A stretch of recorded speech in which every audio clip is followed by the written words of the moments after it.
bajar las cifras entregadas por la autoridad, conversamos de inmediato con el doctor Sebastián Ugarte, jefe de urgencias de la clínica Indisa. Muy buenos días, doctor. Hola Mariana, un gusto. Jefe de paciente crítico en realidad. Jefe del paciente crítico. Y preguntarle de inmediato lo que más llama la atención el día de hoy, lo estamos esperando, el informe del DEIS, del Departamento de Estadística, que se conoce cada 7 días y justamente hoy nos entrega esta cifra de 8.900 muertos y de ellos 6.089 con coronavirus y el resto son casos sospechosos. Ahí lo decía en el Ministerio. Esto es realmente preocupante porque la mayoría son casos de confirmados de coronavirus. ¿Cómo toma usted estas cifras? Bueno, la verdad es que desde hace un tiempo ya hemos tenido la información del DEIS que arroja cifras algo superiores a la de casos confirmados por parte del informe diario. Nosotros como sociedad científica nos hemos acogido a la información del DEIS como dato de referencia, en el sentido que si bien puede ser imperfecto porque puede sobreestimar en los casos sospechosos un poco la cantidad de casos fallecidos, evitamos subestimar la magnitud del problema y creemos que es la forma más pertinente de llevar el pulso de la epidemia en nuestro país. Probablemente esa cifra pueda variar un poco hacia la baja, pero nos aproxima más a la realidad de la epidemia en Chile. El próximo año, cuando se haga el recuento en retrospectiva, ustedes verán que la cantidad de fallecidos totales se va a incrementar muchas veces. Y eso se va a explicar no solo por los fallecimientos producto de la enfermedad, sino porque otras patologías que quedan sin atención se agravan y en definitiva las personas no acuden a control y fallecen también. Así que utilizar la metodología del DEIS se aproxima un poco más a la realidad de la epidemia y a la gravedad que está teniendo este cuadro. Sí, de hecho, la curva de contagios y de muertes sigue al alza y el 95% de las camas críticas de la región metropolitana ya están colapsadas. ¿Cuánto más puede resistir el sistema hospitalario hoy con lo que estamos recibiendo? La verdad es que es una situación compleja, pero que estamos al borde. Y estar al borde no es lo mismo que estar más allá de él. La verdad es que el sistema sanitario chileno, teniendo una restricción en sus recursos históricamente, ha hecho frente a la situación abordando cada ingreso, trasladando pacientes por puente aéreo, generando camas de prehospitalización. Y todo este tipo de iniciativas, la verdad es que ha logrado evitar que en Chile vivamos situaciones tan dramáticas como las que se han vivido en otros países como Ecuador, en la provincia del Guaya, y hasta el momento el servicio de salud, con todas las dificultades imaginables y comprensibles, está pudiendo atender a cada paciente con las dificultades que implica, pero pudiendo atender con cierta dignidad. Doctor, usted que está a diario ahí en la primera línea, ¿está de acuerdo con el llamado que está haciendo el ministro de Salud de que la población no se deje de hacer sus exámenes preventivos, tampoco sus controles? Y eso generó una reacción inmediata aparte del Colegio de Enfermeras que estaba en contra de esta situación. La verdad es que es complejo, pero por otra parte uno se pone en los zapatos del señor ministro y si uno abandona algunos controles, lo que vamos a tener después es un aumento de mortalidad de otras causas, porque ocurrió ya en Italia de que no aparecían los infartos, pero después aparecían las muertes de causa cardiovascular muy aumentadas. Entonces, cuando la epidemia se va prolongando en el tiempo, resulta necesario tener un mínimo cuidado con respecto al control de los pacientes crónicos.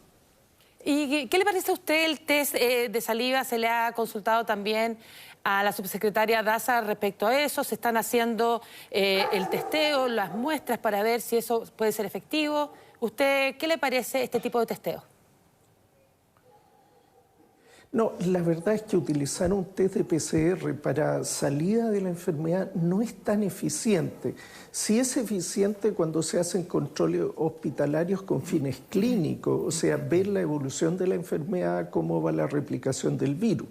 Pero para el alta no es muy eficiente, toda vez que las personas pueden estar eliminando partículas virales por bastante tiempo sin que eso implique contagiosidad. Entonces es un detalle no menor y que puede confundir incluso la interpretación de los resultados. En ese sentido, el planteamiento de la autoridad ha sido razonable y prudente a mi modo de ver. Bueno, el ministro comenzó su informe señalando que hay una nueva disminución de los contagios. Sin embargo, estos siguen manteniéndose sobre la cifra de 4.000 casos diarios. Aún así, ¿en qué se podría traducir esta reducción de contagios diarios? ¿Se van descongestionando también los hospitales, teniendo la consideración que hay 2 semanas de fase de las cifras? Lo que está ocurriendo es más bien una descongestión de una parte del hospital solamente, que son los servicios de urgencia. Lo que corresponde a las camas de hospitalización y a las camas críticas siguen todavía bastante ocupadas y van a seguir bastante ocupadas y complejas por bastante tiempo. Cifras sobre 4.000 pacientes diarios significa que por lo menos 200 pacientes están requiriendo de camas de UCI de esos 4.000 en un periodo de fase de 10 días a 2 semanas. Por lo tanto, la situación dentro de los hospitales va a seguir siendo compleja, pero el gran aflujo de pacientes hacia las salas de urgencia ha disminuido levemente y eso es algo que hemos podido ver. 4.000 pacientes diarios todavía sigue siendo una cifra muy importante y de ninguna manera debería movernos a relajarnos. Sí a abrigar un poco de esperanza que en un plazo inmediato vamos a tener algo de control sobre esta epidemia y que todas las medidas que se están aplicando no son inefectivas, sino que realmente producen un efecto sobre la magnitud de los contagios, por lo menos en la región metropolitana. Hay otras regiones como O'Higgins, como Calama, ¿no es cierto?, y Antofagasta, que han movido la preocupación de los especialistas y de la autoridad sanitaria. Bueno, justamente quería apuntar a ese punto. Ahí, ¿cómo lo podemos mejorar? Porque nos estamos centrando mucho en la región metropolitana y se están generando un aumento de contagios donde usted señalaba la situación de Antofagasta, O'Higgins, la región del Biobío, y es ahí donde hay un mayor reclamo de que se puedan extremar las medidas, sobre todo sanitarias, ¿verdad? Efectivamente, en esa zona se ha desplazado el subsecretario de Redes, por ejemplo, recientemente de Antofagasta Calama, a supervisar lo que está ocurriendo en terreno. Se requiere extremar las medidas que restringen los desplazamientos, que implican restricciones para la población, pero esas restricciones son las únicas que van a permitir que después se tenga mayor holgura. La posibilidad de apoyar a algunas regiones donde las cifras van claramente en aumento es más factible en el sentido de que 3 o 4 ventiladores en una región con una menor dotación de equipo se nota mucho, o movilizar 10 médicos se nota mucho, a diferencia de lo que ocurre en la región metropolitana, donde 3 ventiladores más y 10 médicos más pueden pasar desapercibidos en la magnitud de la demanda local. Otro punto muy relevante que se ha dicho para poder contener este nivel de contagios ha sido la trazabilidad. Le hemos hecho esta consulta a todos nuestros especialistas. Me gustaría conocer también su opinión. Dicen que falta mucho por hacer. Se requiere de más personal, por lo tanto de más financiamiento. ¿Cómo lo ve usted? ¿Cómo lo podemos mejorar? Porque es clave para poder frenar la cadena de contagios. Sí, Mariana, esa pregunta es muy aguda, apunta a uno de los talones de Aquiles de todo el enfrentamiento de la pandemia.